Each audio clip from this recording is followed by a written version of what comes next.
teema oli talukoerad. Kõigepealt, kuni nime ei ole välja tulnud, Maret Kärdi on minu nimi. Ma olen nii kärede häälega, aga see ei ole kuulda või? Kas nüüd kuuleb paremini? Siis ma pean nüüd häält maha võtma just. Maret Kärdi, muidu loomahuviline ja koeramaailmas natukene Tegelinski ka, sellepärast hea meelega, kui vähegi võimalust antakse, siis sügan keelt koerte teemal. Ja teema, millel paluti rääkida, oli talukoerad, aga ma vaatasin ka tänaseid teisi teemasid ja siis nokkisin välja sellise mõtte, et siin on nendest põlis ja muinas ja kõikidest sellistest asjadest ka juttu ja ma tahaksin kohe alustuseks öelda veel alla joonida seda ukse taga räägitud juttu, et Eestis ei ole oma põlis, muinas ja aborigeen koeratõugu olemas. Muidugi võiks hakata taastama sellist kujundit, kui võtta aluseks Irmi, Armi ja Mustuke ja nende kohta antud väga napisõnalised kirjeldused. Võiks võtta aluseks ka muinasajast, rauaaja eelsest luuleidudest saadud ülevaated, aga need võivad olla ka natukene inimtoidu jäänused, võivad olla ka nii ja naa nii-öelda rikutud tõendid ja nende järgi ei saa öelda, et kindlasti neist saaks mingisuguse ammendava pildi eestlasega või tänapäevase eestlase eellasega siia Läänemere äärde rännanud koera algse kuvandi. Aga ma tuleksin tagasi sealt sellest muinasajast siis selle teema juurde, et talukultuur ja elav külaelu. Ma läheksin koerte teemale lähemale praeguse talu seisukohalt. Talukoer on igasugune koer, kes elab taluomaniku juures talus. Olgu ta siis selline mimmi, kelle parim koht on teki all ja põlveõndlas või selline suur vootan, kes ehmatab iga mööda mineva Postimehe garaaži ukse külge vesipildiks. Kõik nad on talukoerad, aga väga palju on talukoerte all mõeldakse. Üks hetk.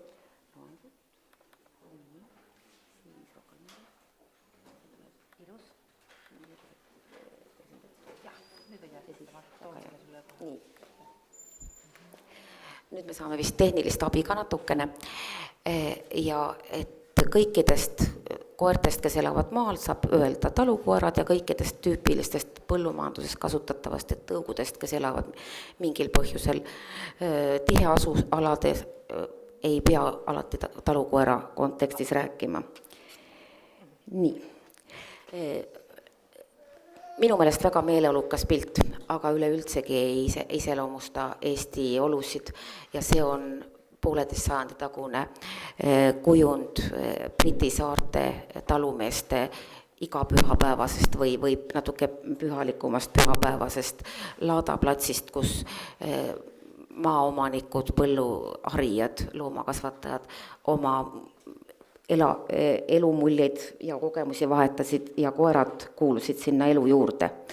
Nagu ma jõudsin, mind väga häirib see tehnika, ukse taga jõudsin rääkida, et Eesti oludes olid natukene teised lähtepositsioonid, meil ei olnud maaomandit väga-väga hiljuti alles suure maailma revolutsiooniga võrreldes oleme meie maarahvas maaomanikeks saanud alles hiljaaegu ja esmalt muidugi tulid elatusvahendid päevakorda, nende hankimine ja nende kasvatamine, kultuuristamine. Koerad kuulusid inimese kõrvale küll esimese loomana, aga mitte esimeses järjekorras aretatava või kujundatava tõuna. Ja Eesti erinevalt meie lähinaabritest Karjalas, Soomes, teistes Põhjala maades, Eestis ei olnud maaomandit ja ei olnud koeri, kes oleksid elanud tänase päevani sellise kultuuripärandina või rahvusliku muinaspärandina, nagu on meil. See on nüüd üks näide talukoertest ja meil on naabermaadest näiteid talu ja õuekoera nime all olevaid tõuge. kes siis võiksid olla nagu meile kõige lähedasemad. Võib-olla siin Islandi lambakoer, Norra õuekoer, Soome lapikoer, siis natukene lõunapoolsemates tingimustes, kus kannatati ka lühikese karvaga, oli Lääne-Jööta lambaspits, Jööti eelitusnimega, üks minu lemmiktõugudest, siis Taani, Rootsi õuekoer, kelle ülesanne ei olnud üldsegi mitte karjatamine, vaid just võõraste mööda minemisest märku andmine ja samuti ka perenaise meelepaha põhjustavate kahjurite hävitamine. Meie koerakultuur tõesti oli pärinenud baltisakslastest ja nagu te näete siin 1891 aasta põhikirja järgi oli jahisõprade selts, kes siis esimest korda oma põhikirjas mainis koeri, aga need olid just jahikoerad. Järgmine oli siis juba natukene lähem tänasele päevale oli Balti puhtatõuliste koerte kasvatajate selts ja mis iseenesest siis hõlmas rohkem liivialasid ja Põhja-Liivimaa oli siis meie praeguste Eesti aladega ja nendel oli siis peastaap oli Riias. Ja ikkagi jahi- ja valvekoerad, need olid, mis mõisade juurde rohkem kuulusid. Kennelklubi oli, mis asutati suhteliselt hilja, kui te näete, võrreldes Eesti Vabariigi sünniga peaaegu, mitte peaaegu, vaid rohke kümnend hiljem jõudsid inimesed nii kaugele, et hakkasime koerte peale mõtlema. Ja siin on siis näha need mõned üksikud andmed selle organisatsiooni kohta, aga miks ma rõhutan rahvusvahelised suhted, sellel ajal juba sõlmiti ka teiste koeraorganisatsioonidega muudest maadest, kaasa arvatud praeguse ülemaailmse kennelorganisatsiooni eellastega sidemed ja toodi tõukoeri. Tõukoerte kasvatajate ühing tegeles siiski ainult nende nii-öelda jahi- ja ilukoertega ja Eesti agija lõplik formeerumine võib jäädagi sellesse aega. Jah, oleks nii, jah. Ma ise ei kuule ju seda, mis. Ma hea meelega räägiksin tavalise õhku. Nii. Kas nii on parem? Nii. Aga kuna teema oli talukoer, siis ma räägiksin talukoerast. Talukoera pole muidugi olemas. Aga talukoer oli teemaks 20. aastate lõpust alates ja talukoera teema võttis üles lambakasvatajate selts. Lambakasvatajad teavad täpselt, millal see algas. Mul on siin mitmeid pilte ka nendest dokumentidest, millal päevakorras oli koosolekutel talukoer, aga ma hoian aega kokku ja lasen siit kiiremini edasi. Et kuni siis teise maailmasõjani ehk siis kui Eesti mees ise oma asju otsustas, siis leiti, et meil on siiski vaja lisaks juba olemasolevatele jahikoertele ja linnaprouade seelikusabades olevatele sülekoertele ka ikkagi oma talukoera ja leiti, et õuekoera tüüp ja karjakoera tüüp, need päris kokku langevad ei ole, et mõlemad tõugu oleks siis tarvis. Ja siis 36. aastast hakati siis uurima olemasolevaid koeri, et kas siis meil oleks ka midagi oma aborigeenset. Loomulikult tegelikult asi lõppes fiaskoga, aga väga palju rahasid pandi sinna hakkama ja väga tore inimene Gabriele Kristiine Tehver, Julius Tehveri esimene abikaasa, loomaarsti teadlane, oli see inimene, kes akadeemilisel tasandil koerad tõi nagu teadusinimeste silmapiirile. Ja tema eestvedamisel siis käidi neid nii-öelda ekspeditsioone, kui rahvamuuseumi omad käisid lugulaule kokku kirjutamas, siis Gabriele Tehveri juhendamisel käidi siis koeri ja ilmselt ka teisi loomi üles pildistamas ja vaatamas. Ja siis tekitati sellised muritüübilistest koertest ettekujutus, mis oli väga lähedane Soomes olevatele püstkõrvalistele ja saamide aladel olevatele nii laika kui ka lapikoertele. Nii, ja põllutöökoda siis võttis asja enda vedada ja põllutöökoja ülesannetel siis lambakasvatajate selts sai talukoerte aretamise ja nende eesmärkide üleskirjutamise ja fikseerimise ülesande. ja põllutöökoda oli siis huvitatud, et oleks koerad, kes oleksid edendamas põllumajandust, ehk siit ka see talukoera nimetus. Ja siis saadi siis 2 koeratüüpi, mis oleks siis vajalikud ja professor Saral oli, kes andis nendele siis nimed Muri ja Krants. Ja sellel Krantsi nimetusel, mida me kasutame praegu tänapäeval segaverelise koera mõistes, ei olegi kuigi pikka ajalugu.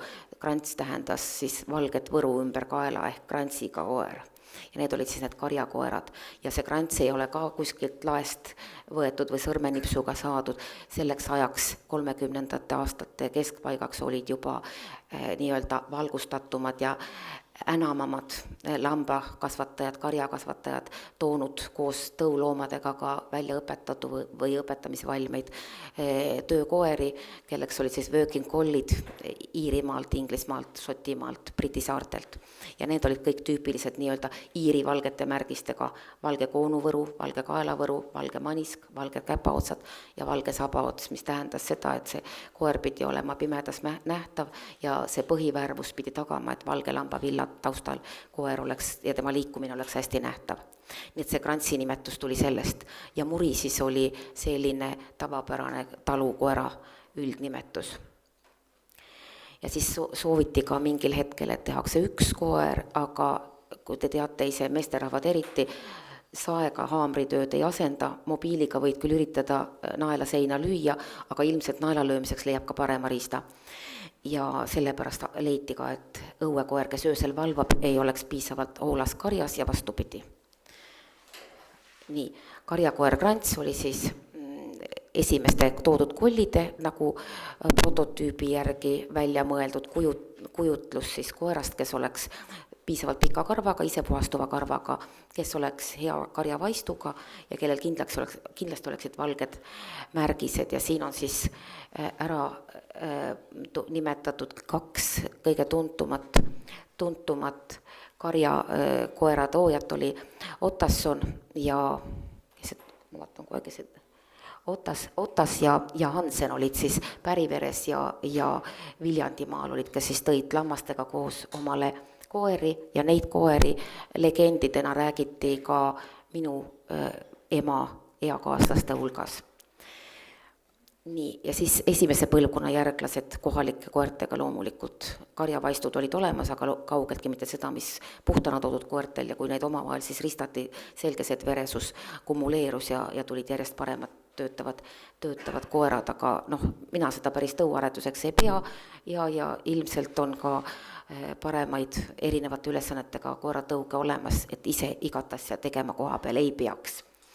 Et kas siis Krants oleks siis see on tänapäevane border collie. Nii, õuekoer Muri. Et Muri, mida? Päris elus koer on siis siin. Lilli. Mõni võib sa siia tuua, päris elus samasugune. Aga räägime Murist, Krantsist jõuame pärast rääkida veel.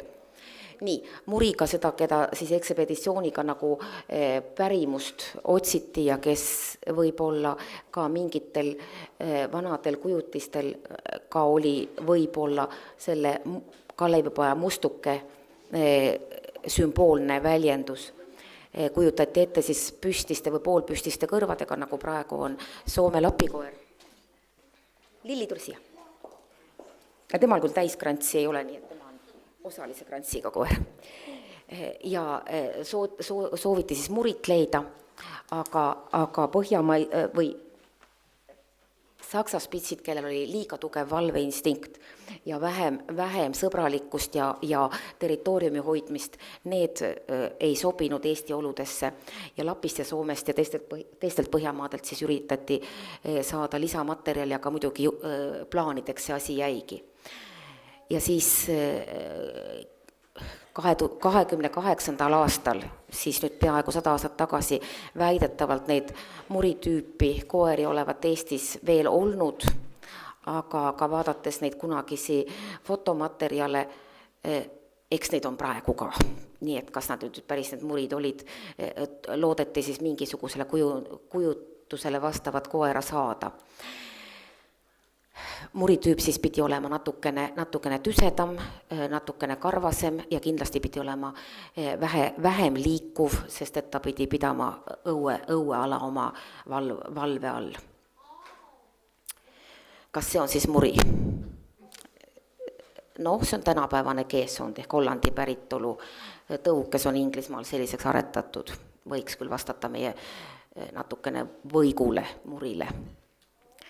Nii, ja siis Gabriele Tehver oli siis sellepärast koeramaailmas ja koera inimeste hulgas väga lugupeetud. Tema sulest on ilmunud kõige esimene päris koertele pühendatud kirjutis eesti keeles.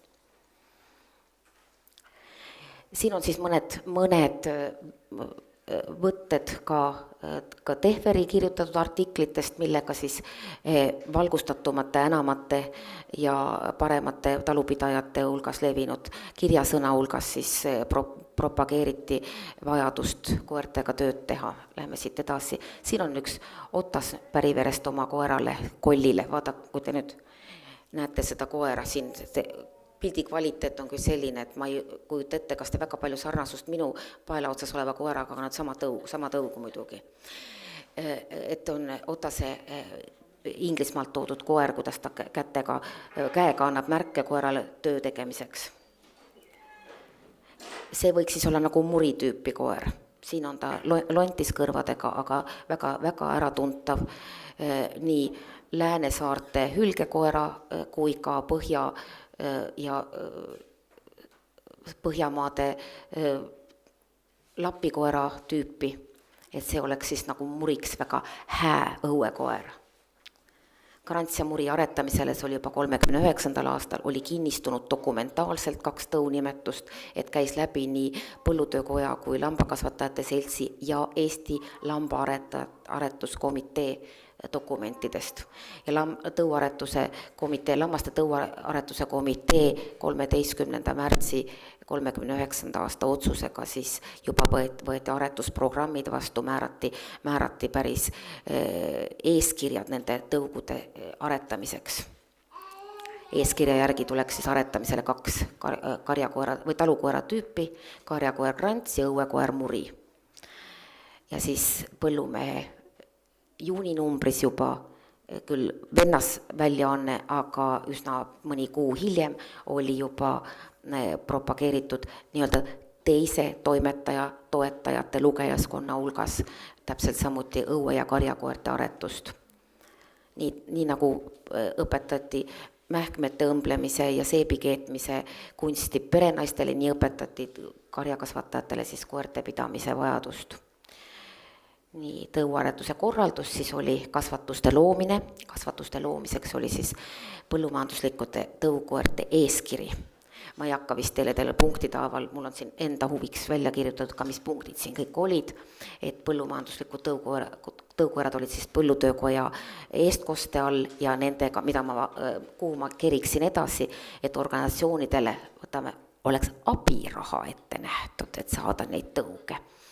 Ja Põllutöökoja juures siis lammaste tõuaretuse komitee oli siis pädev, umbes nagu meie tänapäevane PRIA, määrama siis ainult kasvanduse koertele abiraha, mitte suvalise Grantsi või muri omanikule, vaid kasvanduse tingimustele vastas siis koht, kus oli põllumajanduslikus kasutuses vähemalt 3 emast koera, kes olid siis võimelised järglasi andma, puhta tüübilisi järglasi. Et vähemalt 3 ematõukoera ja kutsikad oli siis selle kasvanduse üks tingimustest. Lähme siis edasi. Omanikele siis auhindamiskomitee andis auhindu. Ja muritüüpi koerad ja siis kollitõugu tüüpi koerad läksid siis karjakoerte tõuraamatusse. See oli siis tolleaegne karjatüüpi koer. Ja see on küll Inglismaalt, aga ta on üks meile toodud koerte eellastest. Mida ma siin ääremärkusena ütleksin, kui 36. toodi esimesed working collie koerad, kes hiljem said ametliku nimetuse border collid, ehk seda tõugukoerad, toodi 36. esimesed Eestisse. Siis praegu alt üles vaadatav karjakasvatuskultuuriga maa Soome sai esimesed border collid 60. aastal, ka lambakasvatajate seltsi tugirahadega.